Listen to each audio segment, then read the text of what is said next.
नमः शिवाय ओम नमः शिवाय हर हर भोले नमः शिवाय नमः शिवाय।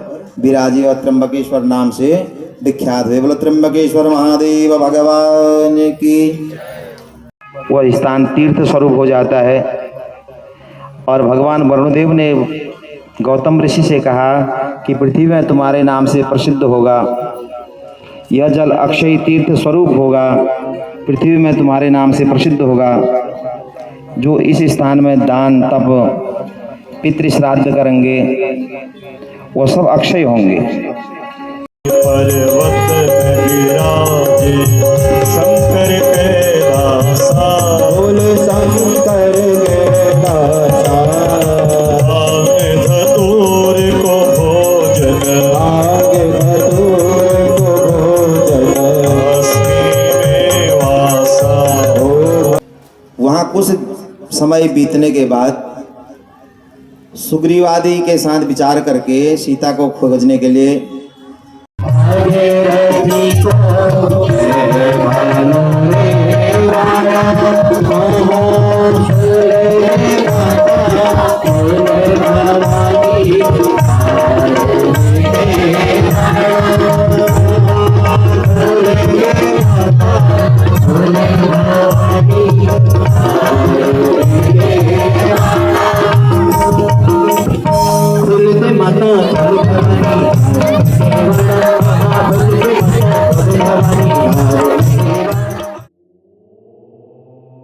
दोस्तों, जब करोड़ों जन्म के पुण्य उदय होते हैं तभी सत्संग मिलता है। आप दर्शन कर रहे हैं बागेश्वर बागनाथ धाम में सरयू माता की बहती हुई अविरल धारा। आप सभी दगड़ियों का, आप सभी दोस्तों का स्वागत है हमारे इस नए वीडियो में। आज के ब्लॉग की शुरुआत कर रहा हूँ मैं, आज के वीडियो की शुरुआत कर रहा हूँ मैं दिन के 3 बजे से। आज यहाँ पर ये सरयू के तट पर जो शिव महापुराण ज्ञान यज्ञ कथा का 9वां दिवस है, जहाँ से आपको मैं इस कथा का रसपान कराऊंगा, इस कथा की कुछ झलकियाँ आपको दिखाऊंगा और आपके जीवन को धन्य धन्य करने का प्रयास। सच मानिए दोस्तों, सच मानिए दगड़ियों, वही आपका सच्चा हितैषी और सच्चा दोस्त है जो आपको सत्संग में भगवान की तरफ और भगवान के गुणगान में, भगवान की कथाओं में ले जाता है। और वो इंसान आपका सबसे बड़ा दुश्मन है जो आपको गलत राहों में, गलत पापों की तरफ, गलत नशे की तरफ या फिर गलत कर्मों की तरफ आगे बढ़ाता है। वो इंसान ही आपका सबसे बड़ा दुश्मन है। तो चलिए चलते हैं कुछ पल सत्संग और दिव्य कथा की ओर। नमः शिवाय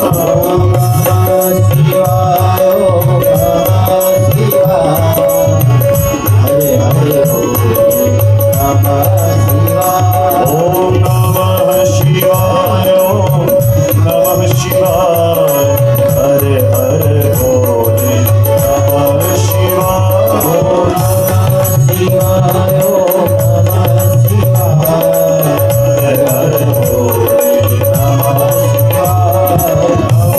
शिवाय ओम नमः शिवाय हरे हरे भोले नमः शिवाय।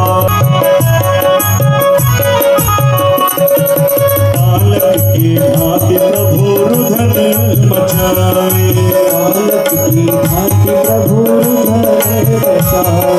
ब्रह्मा और भोले के संकेत में बताओ, ब्रह्मा और भोले से संकेत में बताए। लेने आए वेद यहाँ धनी नहीं डालना, लेने आए वेद यहाँ धनी नहीं डालना। झूल रहे दीन देव बन करके लालना, झूल रहे दीन देव बन करके लालना।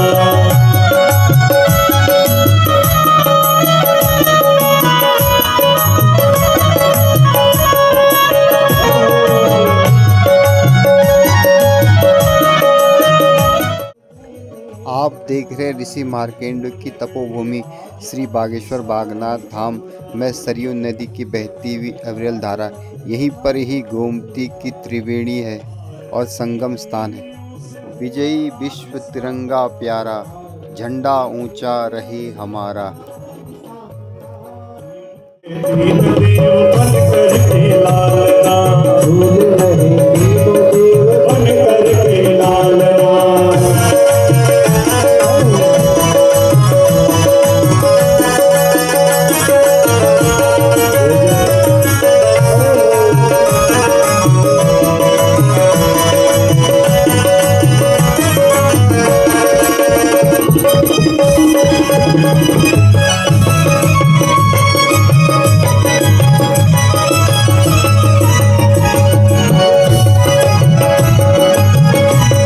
के अंश से दत्तात्रेय भगवान की उत्पत्ति हुई, जिन्होंने सर्वोत्तम संन्यास पद्धति का संवर्धन किया।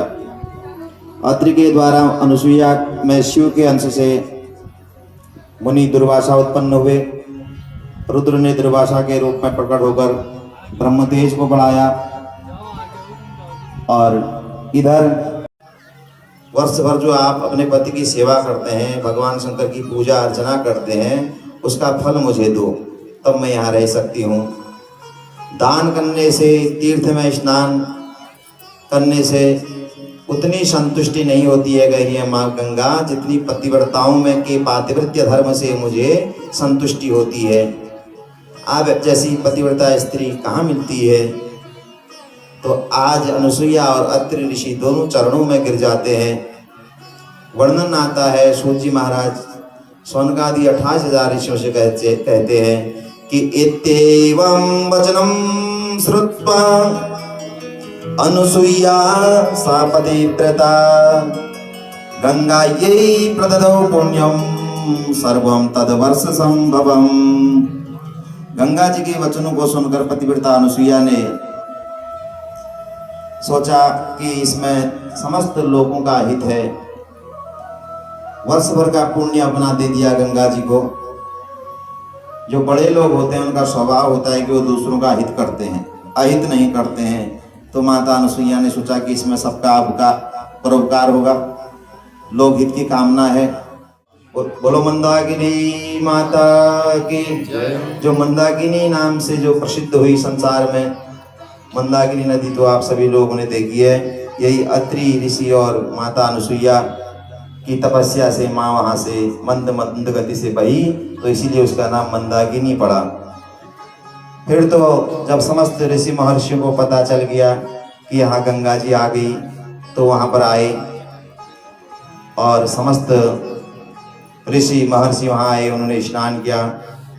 उस स्थान पर जौ, धान आदि आदि सुंदर सुंदर फसलें होने लगी। और आज भगवान शंकर और माँ गंगा अनुसुईया और अत्रि को आशीर्वाद दे करके प्रसन्न हो गई और वहीं विराज गई।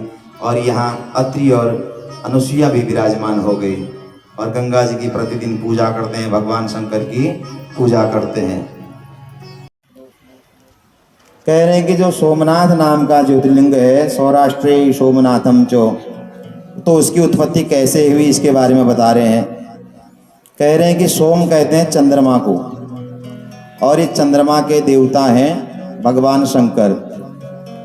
ये सोमनाथ गुजरात प्रांत के काठियावाड़ के प्रभास क्षेत्र में इसका ज्योतिर्लिंग है, इसलिए सौराष्ट्रे सोमनाथम चो कहा। कह रहे हैं कि जो इन ज्योतिर्लिंगों का दर्शन करता है वो मनुष्य इस भवसागर से मुक्त हो जाता है।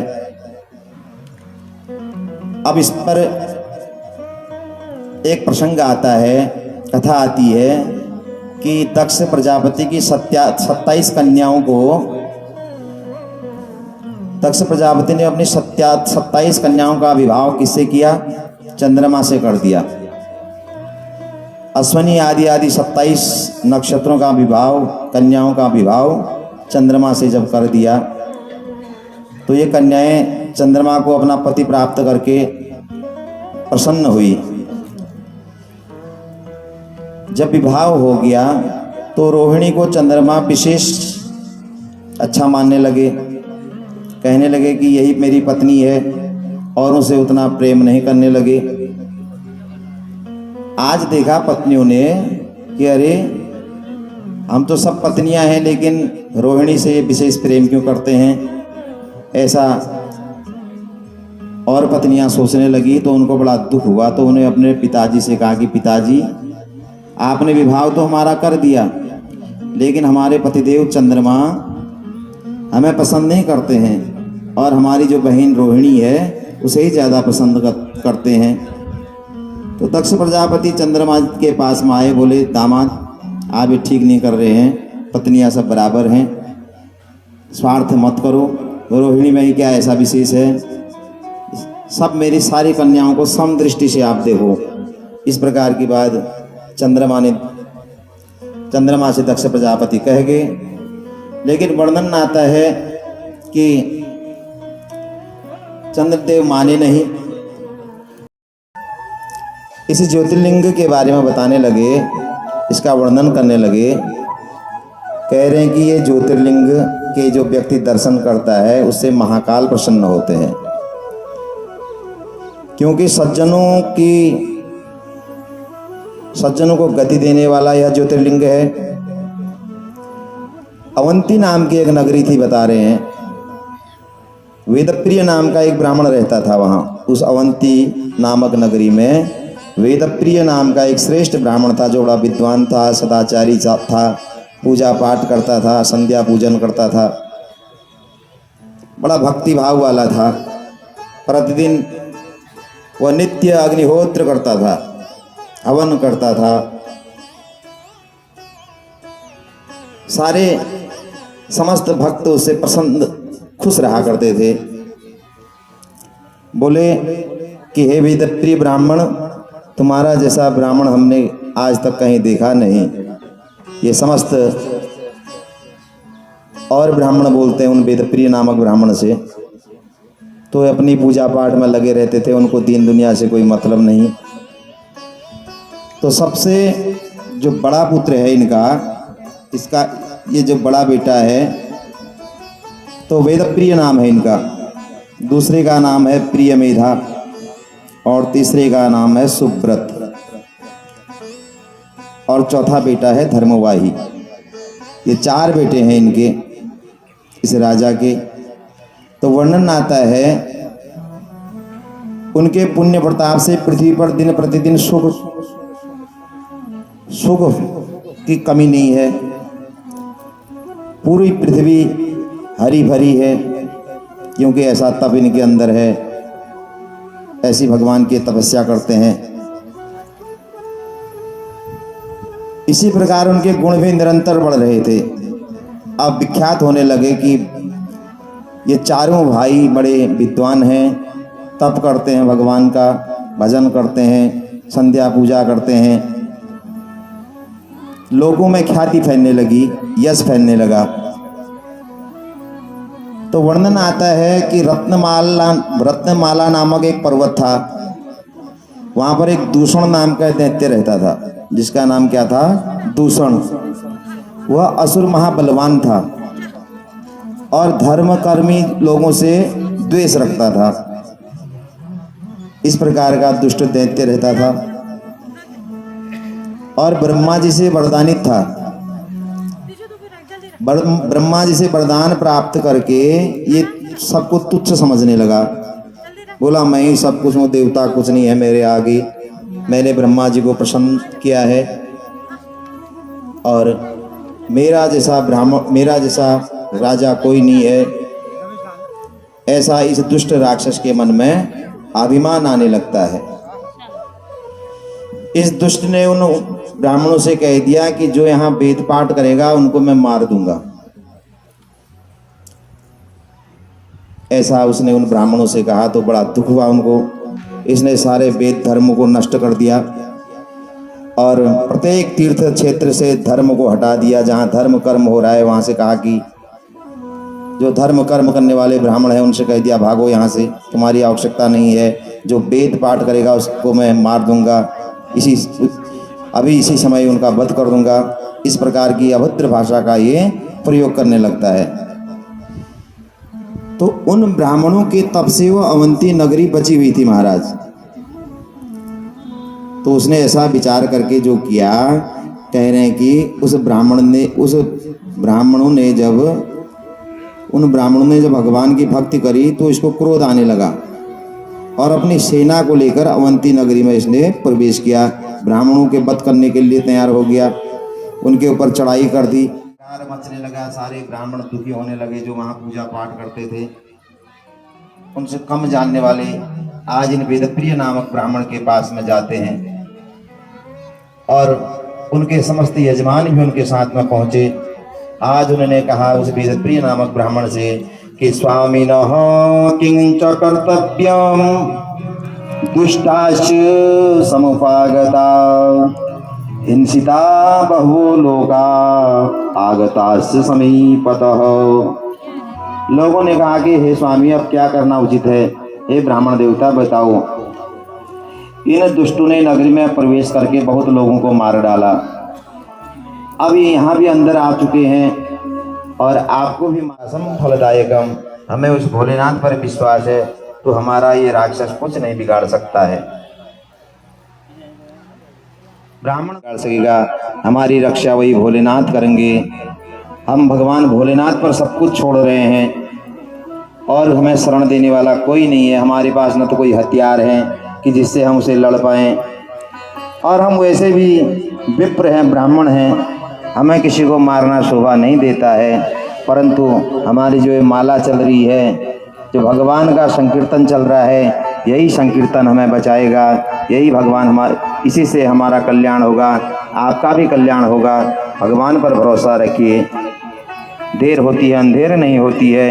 ये दुष्ट हमारा कुछ नहीं बिगाड़ पाएगा, उन्हें परमात्मा पर पूर्ण विश्वास था। देखे रह गया, घबरा गया, और भगवान ने, शंकर ने यहाँ पर कहा, रे दुष्ट, मैं महाकाल हूँ, तुम्हारे नाश के लिए मैं यहाँ पर आया हूँ और तुम्हारे वध करने के लिए मैं यहाँ पर प्रकट हुआ हूँ। इन ब्राह्मणों को तू हाथ नहीं लगा सकता है और उसकी तलवार हाथी में रहेगी, और ब्राह्मणों के समीप से दूर भागा। इतना कहकर भगवान महाकाल ने हुंकार भरी जोर से साख्यम लिंगमासीत् यथा द्विजाः तदा वक्ष्यामि वः प्रीत्या श्रूयतां परमर्षयः। कस्मिंश्चित् समये चात्र नारदो भगवान् मुनिः गोकर्णाख्यं शिवं स गत्वा सिसेवे परभक्तिमान्। कह रहे कि जो ओंकारेश्वर नामक ज्योतिर्लिंग की उत्पत्ति हुई वह कैसे हुई, ऋषियों श्रवण करो। किसी समय भगवान नारद मुनि गोकर्णेश्वर शिव के समीप जाकर बड़ी भक्ति से उन्होंने सेवा की। तो नारद जी भगवान शंकर की सेवा करने के बाद वहाँ से विंध्याचल पर्वत पर आए। विंध्याचल पर्वत पर आए तो उसने भगवान नारद जी का स्वागत तो किया और भगवान का स्वागत किया, बिठाया, आसन दिया, और उसके बाद अहंकार युक्त वचन बोलने लगा। विंध्याचल किससे? नारद जी से। कहने लगा कि देखो नारद, आप यहाँ पर आए, आप ब्रह्म ऋषि हैं, आपका स्वागत है, परंतु मेरे पास किसी प्रकार की कोई कमी नहीं है।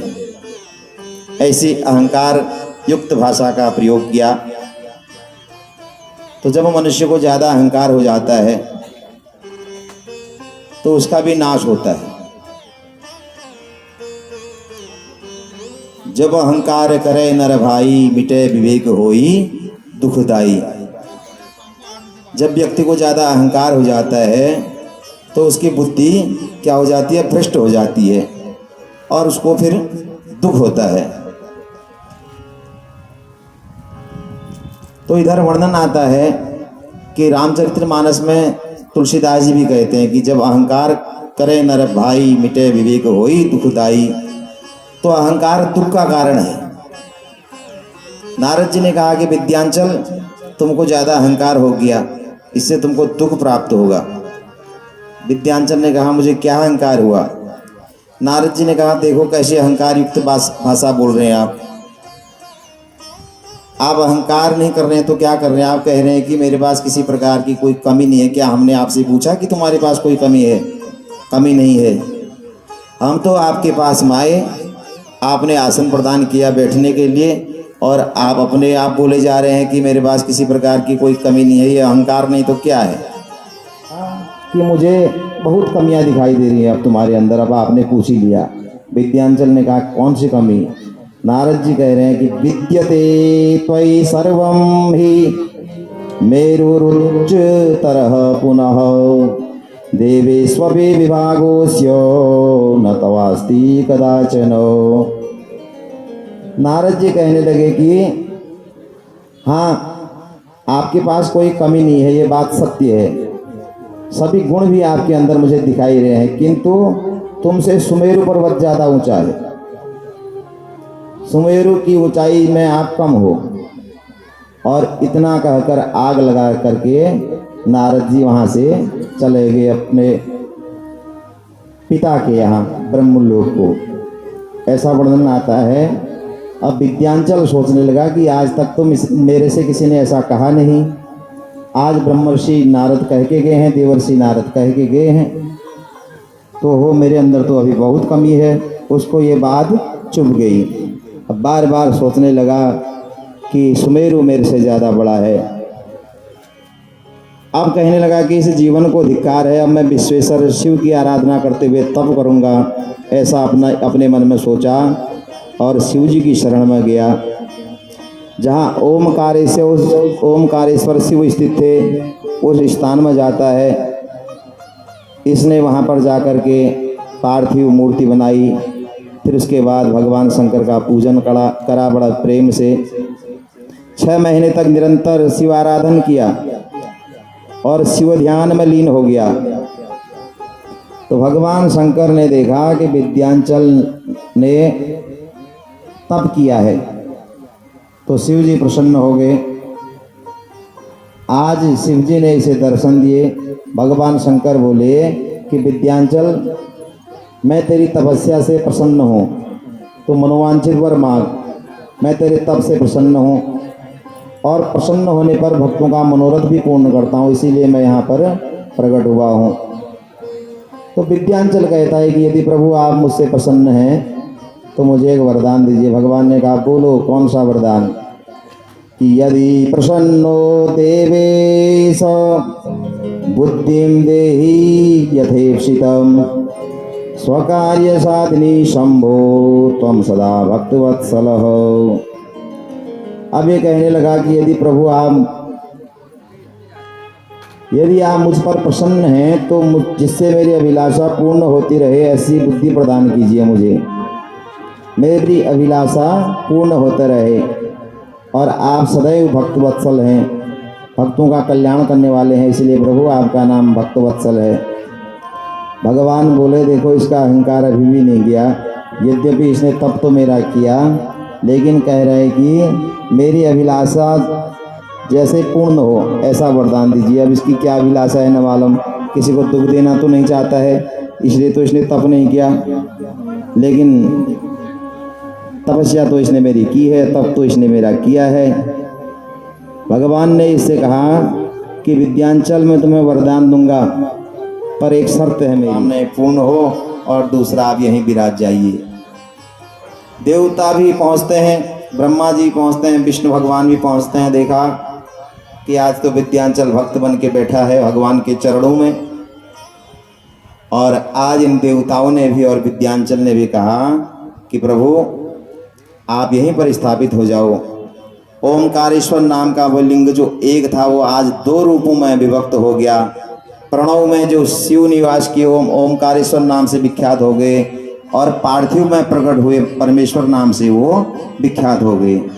2 रूपों में वह लिंग बढ़ जाता है, विभक्त हो गया। और आज भगवान वहीं पर देवताओं की स्तुति करने पर वहीं विराजमान हो गए। तो पुराण में ऐसा वर्णन आता है कि ओमकारेश्वर परमेश्वर लिंग की जो पूजा करता है वह मनुष्य भी माता के गर्भ में पुनः निवास नहीं करता।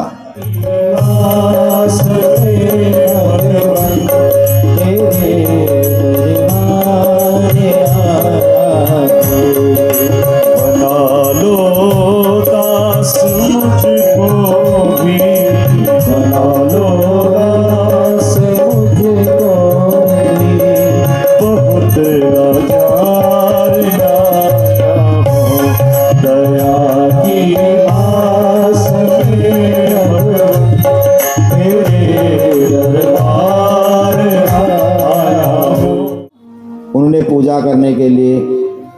शंकर से प्रार्थना की कि प्रभु हम आपकी पूजा करें, नित्य हम आपकी पूजा करेंगे, आप हमें दर्शन देना। तो जब ये पार्थिव पूजन करते थे नर और नारायण बद्रिकाश्रम में, तो भगवान शंकर पार्थिव लिंग में आकर विराजमान हो जाते थे। शिव का पूजन करते हुए विष्णु के अवतार धर्मपुत्र नारायण का बहुत समय व्यतीत हो गया। एक दिन सदाशिव उन दोनों से बोले, मैं तुम दोनों से प्रसन्न हूं, वर मांगो। तो शिव जी के ऐसा कहने पर स्वयं नारायण आज समस्त संसार की कामना से बोले कि प्रभु यदि आप हमें वरदान देना चाहते हैं तो एक वरदान दीजिए। भगवान ने कहा कौन सा वरदान? तो नर नारायण बोले कि यदि प्रसन्नो देवेश यदि देयो वरस्त्वया स्त्रीयतां स्वेन रूपेण पूजार्थम शंकरः स्वयं।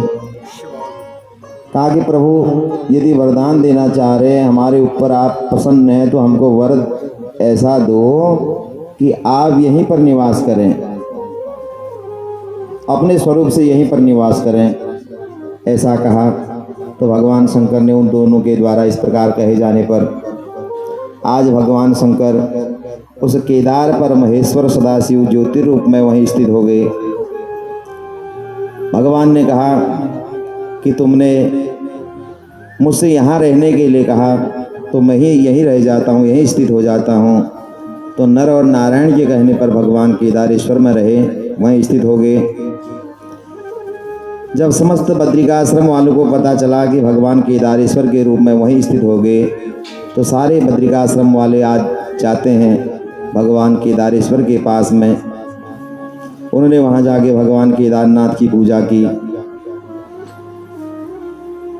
ऐसा वर्णन आता है शिव महापुराण में कि पांडव जब जा रहे थे केदारनाथ से, तो उन्होंने देखा कि भगवान शंकर ने देख लिया पांडव आ रहे हैं।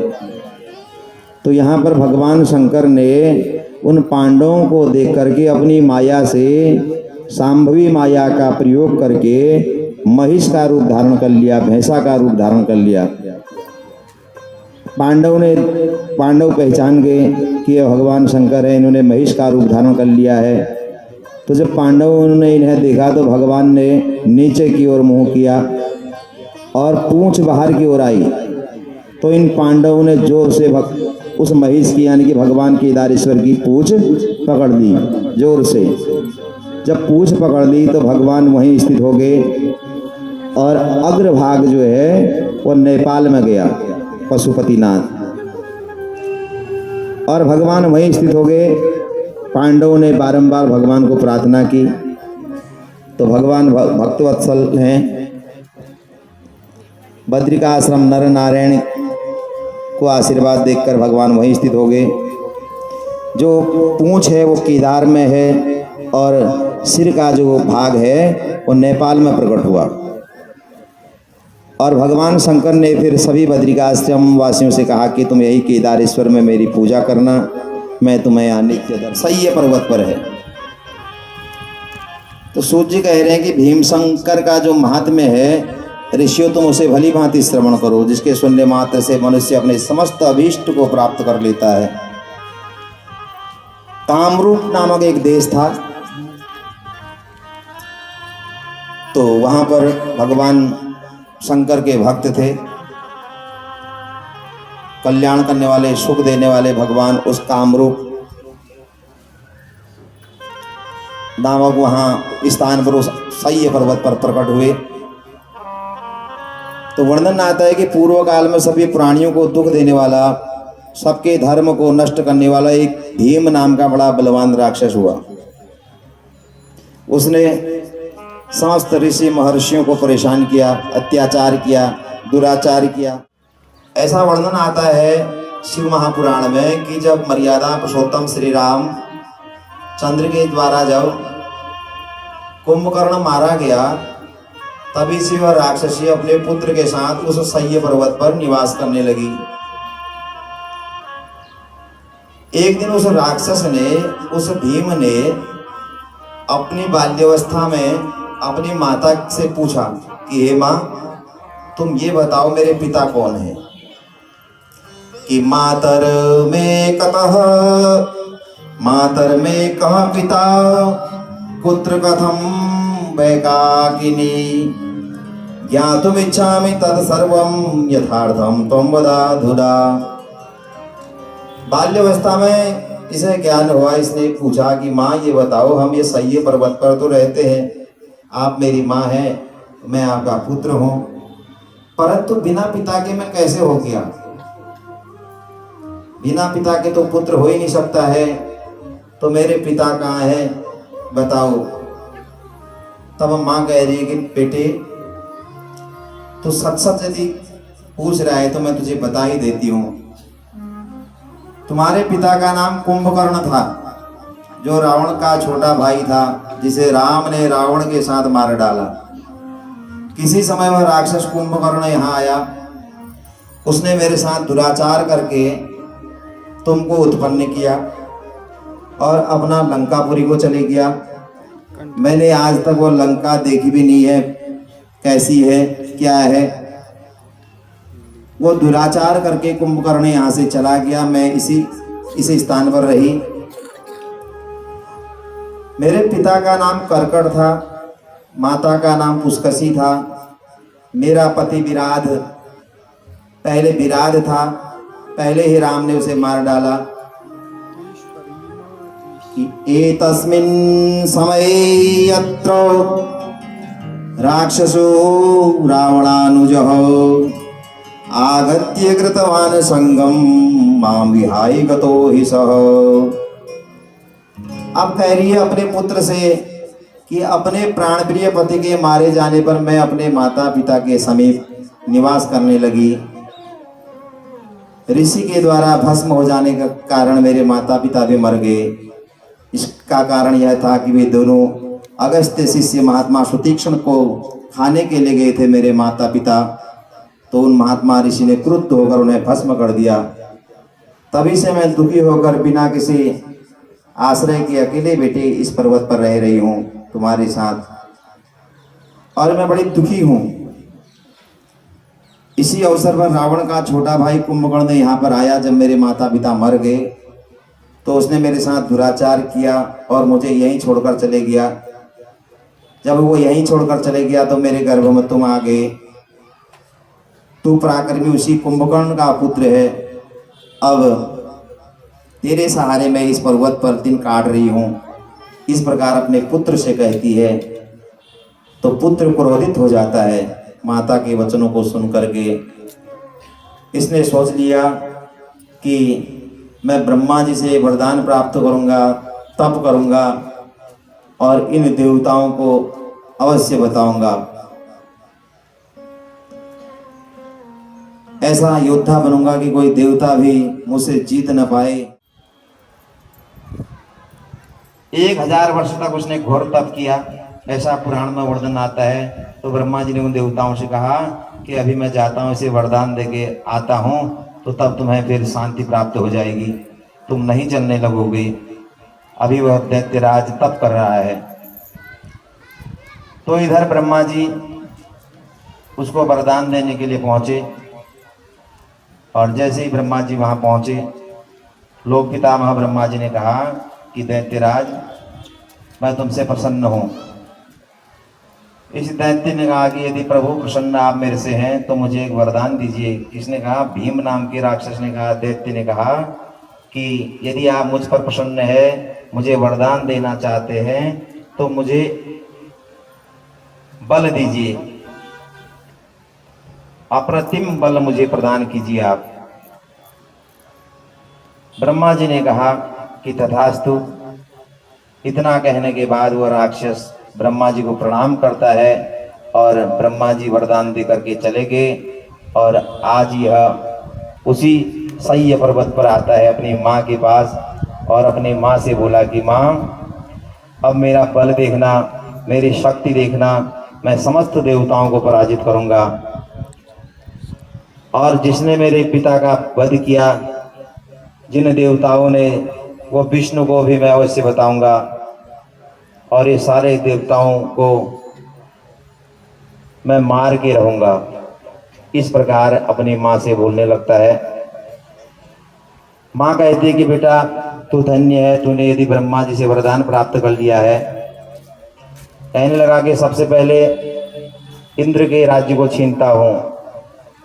और ऐसा वर्णन आता है कि त्रिलोकी में हाहाकार मचने लग गया।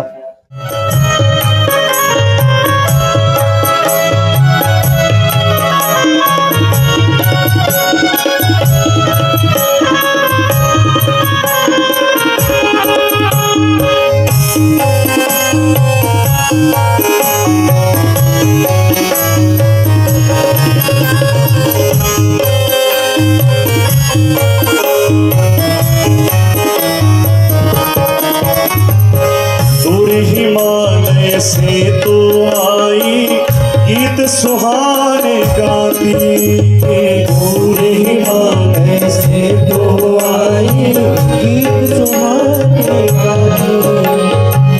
बस्ती बस्ती जंगल जंगल सुख संदेश सुनाती, बस्ती बस्ती जंगल जंगल सुख संदेश सुनाती। तेरी चांदी जैसी धारा नीलों तट लहराए, गंगा तेरा पानी अमृत झरझर बहता जाए। तो कह रहे हैं कि जब इस संसार में कुछ नहीं था, कुछ दिखाई नहीं देता था, केवल परमात्मा था। जब केवल एक था, उस परमात्मा को दूसरे होने की इच्छा हुई। फिर उस परमात्मा ने स्त्री और पुरुष को प्रकट किया। प्रकृति और पुरुष का प्राकट्य होता है। तो प्रकृति और पुरुष ने कहा कि तप करते हैं। तो प्रकृति और पुरुष तप करने लगे। ऐसा वर्णन आता है कि जब वो तप करने लगे, क्योंकि ये सब शंकर की माया थी, और भगवान शंकर का ध्यान करके प्रकृति और पुरुष वहाँ बहुत समय तक तप किया, बहुत काल तक। तपस्या के श्रम से उनके शरीर से अनेक धाराओं में जल प्रकट हो गया, जिससे सारा शून्य भर गया, सारा संसार में जल व्याप्त हो गया।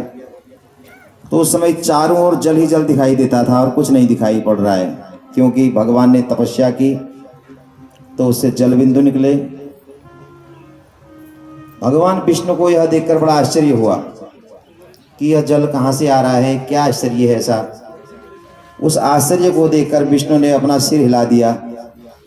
तो जब भगवान विष्णु ने अपना सिर हिला दिया तो उनके सिर के हिल जाने से विष्णु के कान से एक मणि पृथ्वी पर गिर पड़ी, और वही मणिकर्णिका नाम से प्रसिद्ध तीर्थ हो गया काशी में। और वही मणिकर्णिका जल से बहती हुई जब पंचकोशी हो गई, तब उस परमात्मा शिव ने अपने त्रिशूल पर उसको धारण कर लिया, काशी को। कि विष्णुस्तत्रैव सुस्वाप प्रकृत्या स्वस्त्रिया सह तन्नाभिकमलाज्जातो ब्रह्मा शंकर शासनात् शिवाज्ञां च समासाद्य सृष्टिं चक्रेद भूतां तदा चतुर्दशमिता लोका ब्रह्मांडे यत्र निर्मिता।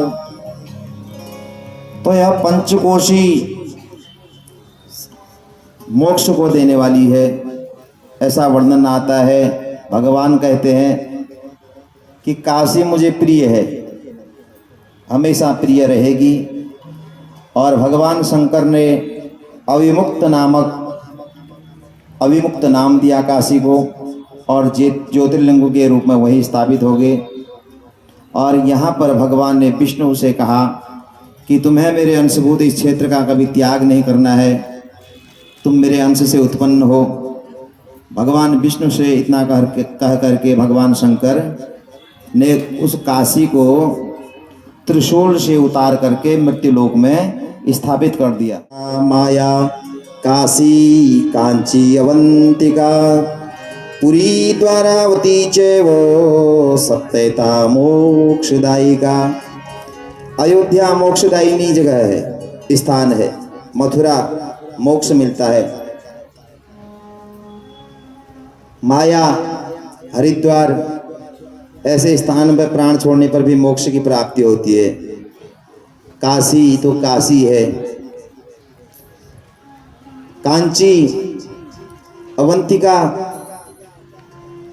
पुरी, जगन्नाथपुरी और द्वारिका, इन स्थानों में जब कोई पापी से पापी मनुष्य भी मर जाता है तो उसको भी मोक्ष प्राप्त हो जाता है।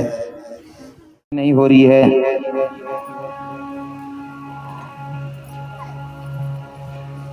ये अनावृष्टि जो हो रही है ये तो दैव का विधान है, तो मैं कैसे उल्लंघन करूं इस नियम का, किस प्रकार मैं वृष्टि करूं? आप तो बुद्धिमान है, और कोई वरदान मुझसे मांग लीजिए। गौतम ऋषि ने कहा मुझे और वरदान कुछ नहीं चाहिए, मुझे परोपकार करना है, पुण्य करना है, इसलिए मुझे जल दीजिए। तो गौतम ऋषि के विशेष आग्रह करने पर, विशेष प्रार्थना करने पर वरुण देव ने कहा कि तुम एक गड्ढा खोदो, मैं इसमें आपको जल देता हूँ। तो गौतम ऋषि के द्वारा एक गड्ढा खोदा जाता है और उसमें वरुण देव ने जल से उसको भर दिया।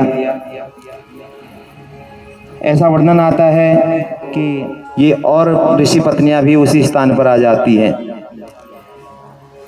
जब गौतम ऋषि के शिष्य जल भरने के लिए गए तो जो और ऋषि पत्नियां हैं उन्होंने इनको भगा दिया, कहा कि तुम जाओ, तुम क्यों आ रहे हो, हमको जल भरने दो, इस प्रकार की बात कही।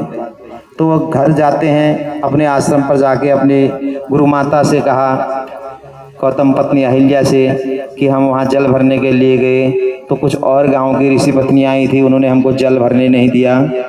तो गौतम ऋषि की धर्मपत्नी अहिल्या आज उन शिष्यों के साथ उस स्थान पर गई जहाँ पर जल था। तो वहाँ पर जाकर के वो उसने जल भरना चाहा तो ये ऋषि पत्नियाँ उस अहिल्या से भी झगड़ने लगे और उनके शिष्यों से भी झगड़ने लगे। तो उन्होंने कहा कि आप क्यों झगड़ रहे हो?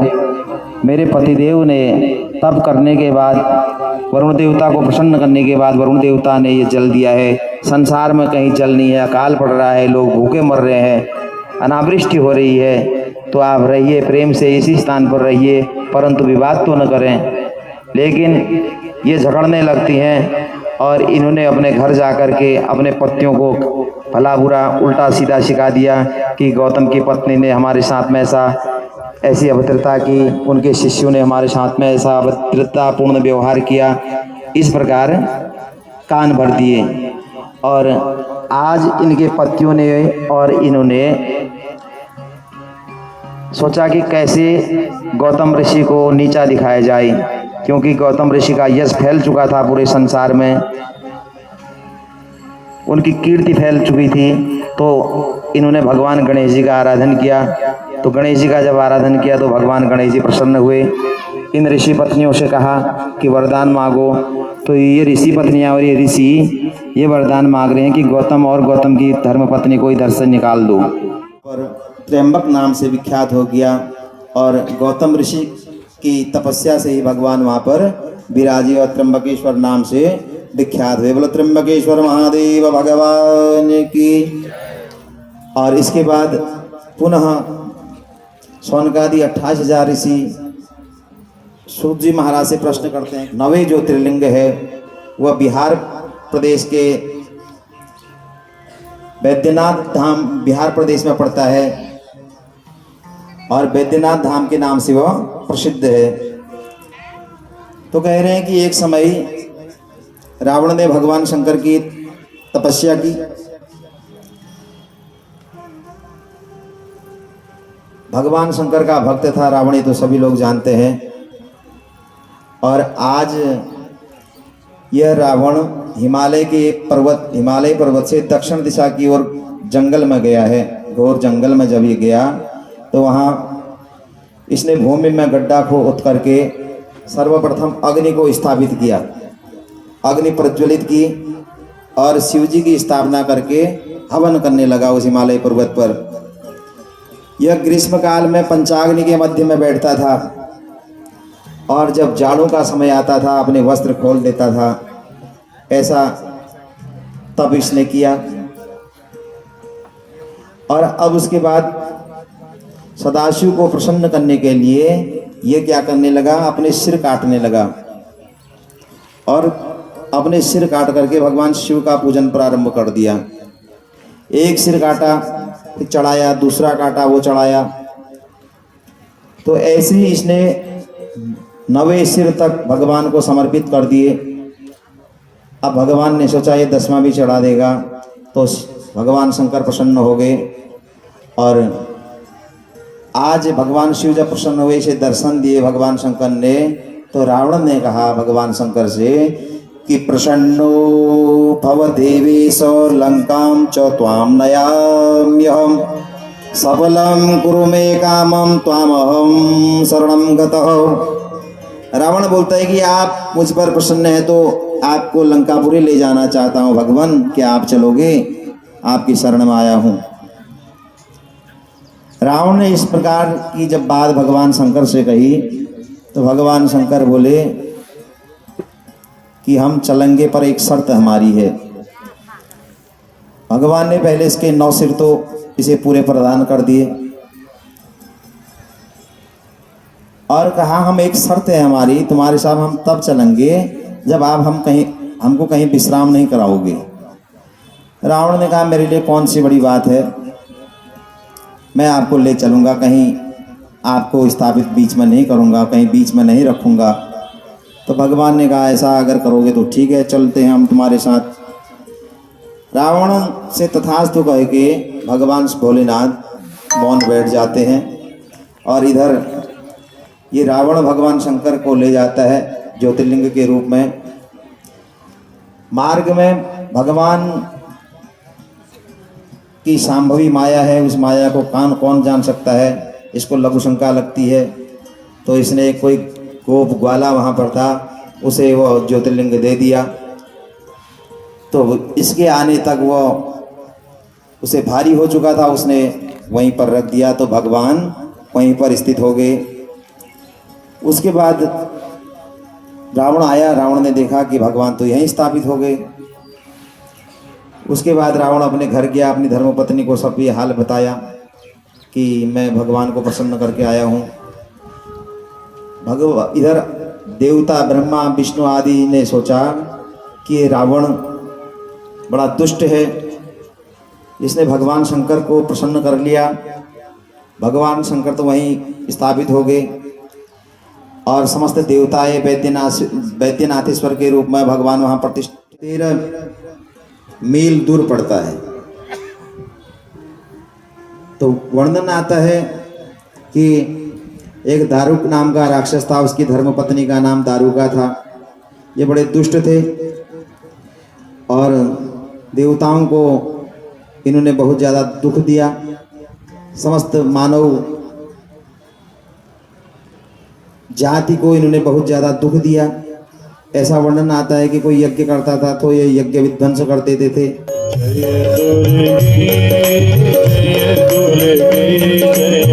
दुर्गति नाशिनी जय दुर्गे, जय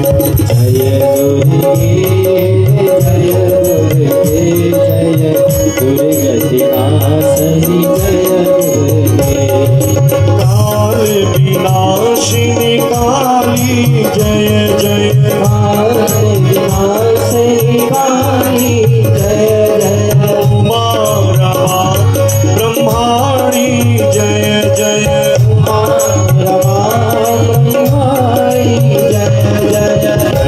अम्बे जय अम्बे जय, आप भवानी जय अम्बे, जय जय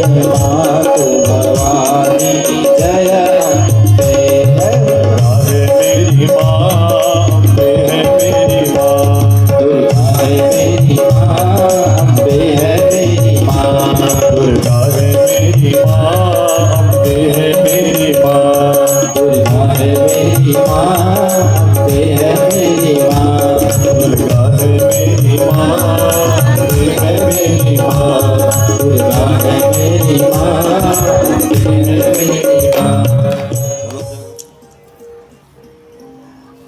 वहाँ कुछ समय बीतने के बाद सुग्रीव आदि के साथ विचार करके सीता को खोजने के लिए समस्त वानर सेना सहित जब वहाँ पहुँचे और वानरों को चारों ओर भेजा और हनुमान जी के द्वारा सीता को लंका में स्थित जानकर उनकी चूड़ामणि प्राप्त कर रामचंद्र जी बहुत प्रसन्न हुए।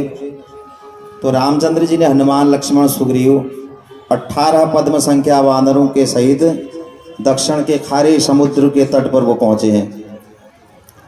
तो समुद्र तट पर निवास करते हुए शिव भक्त श्री रामचंद्र जी और लक्ष्मण जी वहाँ पर हैं। वानरों से सेवित हैं भगवान मर्यादा पुरुषोत्तम राम और लक्ष्मण। और भगवान मर्यादा पुरुषोत्तम यहाँ पर अपने स्त्री के वियोग में हाय सीते करके रुदन कर रहे थे, विलाप कर रहे थे। ये महान शोक का समय था भगवान का उस समय। किस प्रकार मिलेगी, लंका उतनी दूर है, गहरा समुद्र है। इसे तो मर्यादा पुरुषोत्तम श्री राम को प्रणाम किया, कहा कि प्रभु हमें जल लेकर आए हैं, आप इसे ग्रहण कीजिए। तो भगवान जैसे ही जल को ग्रहण कर रहे थे तो ऐसा वर्णन आता है, तो भगवान को याद आई भगवान शंकर की। रामचंद्र जी प्रसन्न हुए और यहाँ पर उन्होंने जो ही जल पीना प्रारंभ किया उसी समय शिवेच्छा से उन्हें प्रसन्न है तो आप यहीं विराजमान हो जाइए। तो भगवान भोलेनाथ वहीं पर रामेश्वर रूप में स्थित हो गए। बोले रामेश्वर महादेव भगवान की।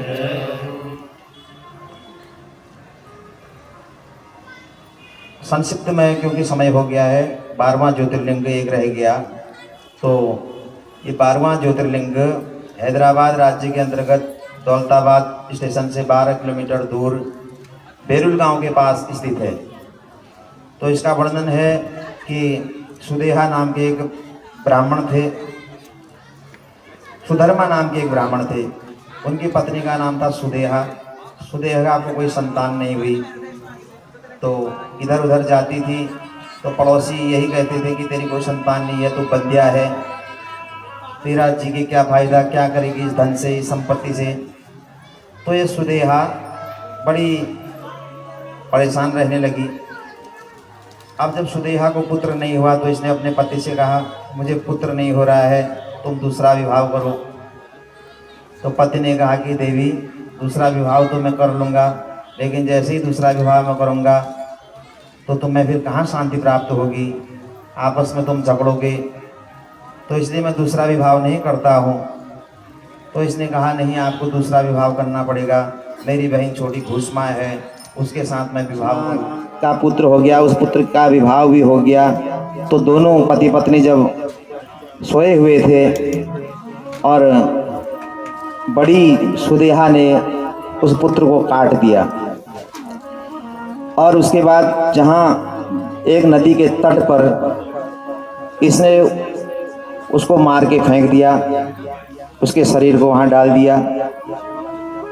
उसके बाद जो घुष्मा की बहू है उसने कहा कि अपनी सास से देखो तुम्हारे पुत्र को आज किसने मारा, ये कुकृत्य किसने किया। तो देखा वो घबराई नहीं, सब प्रारब्ध समझा और नित्य अपना पूजन करते रही और उनके धर्म पतिदेव भी पूजन करते रहे। तो जैसे ही वो नित्य की भांति जल पार्थिव विसर्जन करने के लिए जाती है तो वहाँ पर से उसे अपना पुत्र दिखाई देता है। तो कहता है कि माँ तुम्हारी कृपा से और भगवान शंकर की कृपा से तुम्हारे तप से मैं जीवित हो गया। तो उसी समय भगवान भोलेनाथ प्रकट हो जाते हैं। बोलो शंकर भगवान की जय हो। भगवान शंकर ने कहा कि देवी मैंने तुम्हारा पुत्र को तो जीवित कर दिया, अब तुम वरदान मांगो। अब अपने त्रिशूल से मैं तुम्हारी जो बहन है सुदेहा उसका वध करूँगा। तो इधर घुष्मा ने कहा कि प्रभु वो मेरी बड़ी बहन है, यदि वो ऐसा नहीं करती तो मैं आपको कैसे प्राप्त करती, आप मुझे कैसे दर्शन देते, इसलिए मैं उसका बुरा नहीं चाहती हूँ। तो भगवान ने कहा जिसने तुम्हारे साथ में ऐसा अत्याचार किया, अन्याय किया, उस बहन के लिए आप फिर भी अच्छा सोच रही हो। तो घुसमा ने कहा मेरी बहन को कुछ भी न हो, मेरी बहन हमेशा उसकी बुद्धि जो शत्रुता की हो गई वो मेरे प्रति मित्रता की आ जाए। और हे प्रभु, यदि आप मुझसे प्रसन्न हैं तो आप यहीं पर स्थापित हो जाओ, यहीं स्थित हो जाओ। तो भगवान घुसमेश्वर नाम से वहीं पर विराजमान हो गए। बोले घुसमेश्वर महादेव भगवान की। तो इस प्रकार सज्जनों, ये 12 ज्योतिर्लिंगों की कथा मैंने संक्षिप्त में सुनाई, क्योंकि एक दिन में पूरी करनी मुश्किल होती है, लेकिन यहाँ पर करनी। वृषवाहन साजे ओ हर हर हर हर महादेव। दो भुज चार चतुर भुज दश भुज अति शोभे। 10 भुज अति शोभे। तीनों रूप निरखता। तीनों रूप निरखता। त्रिभुवन जन मोहे ओ हर हर हर हर महादेव। अक्षमाला वनमाला रुंडमाला धारी। भोले रुंडमाला धारी। चंदन मृग मद सोहे। चंदन मृग मद सोहे। काले शशिधारी ओ हर हर हर हर महादेव। श्वेतांबर पीतांबर बाघंबर अंगे। बोले बाघंबर अंगे। सनकादिक ब्रह्मादिक। सनकादिक ब्रह्मादिक। भूतादिक संगे ओ हर हर हर महादेव। घर के बीच कमंडल चक्र त्रिशूल धरता। बोले चक्र त्रिशूल धरता। जग करता जग भरता। जग हरता जग हरता। जग पालन करता ओ हर हर हर हर महादेव। ब्रह्मा विष्णु सदा शिव जानत अविवेका। बोले जानत अविवेका। प्रणवाक्षर के मध्य ओ अक्षर के मध्य। यह तीनों एका। मैं भी चलूंगा तेरे संग में। तेरे संग में राधा संग श्याम राजी। मैं भी नाचूंगा तेरे संग में। तेरे संग में रास रचेगा तुझ में भारी। हमें दिखाओ प्यार तुझ में आ गए हैं। तुझ में आ गए एक दिखाओ रे भंडारी। अंतर के बिहारी तुझ में आ गए हैं। तुझ में आ गए हैं।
जड़